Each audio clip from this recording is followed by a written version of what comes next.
Hello, my name is Kim Thatcher, and I'm running for re-election to the Oregon House of Representatives for District 25, which covers Kaiser, St. Paul, and Newburgh, and soon to pick up a portion of Dundee with new maps adopted last year.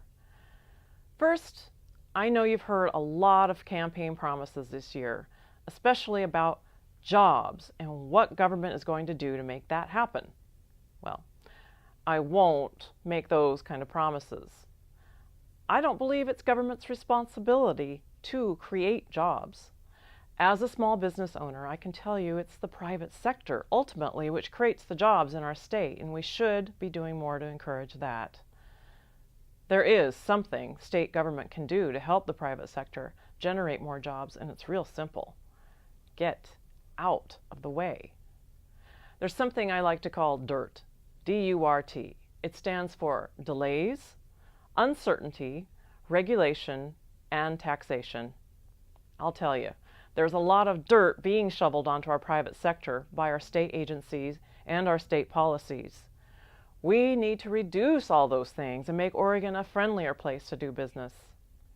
Sure, some regulation is necessary to make sure we have clean air and clean water, but there are a lot of excessive and unnecessary rules and regs which hinder a company's ability to expand and add more workers. Let me just give you a little story from my own business. We are subject to the Department of Labor. They request forms from us. We fill out those forms. We're also subject to the Bureau of Labor and Industries, the Oregon Department of Labor, so to speak. They also want forms with much of the same information, asked in a slightly different way, but then we're also subject to the Oregon Department of Transportation, which also wants the same information as the Department of Labor and the Bureau of Labor and Industries, only asked in a slightly different way, and we have to fill out their forms. Add in maybe some local government forms, and that's a lot of duplication. That's just a small example, and we're not talking about just paperwork issues. There are others. There's environmental, land use, wage and hour laws, health insurance, you name it. And the same applies with burdensome taxes and fees. Of course, we need some reasonable taxes to help pay for important government services.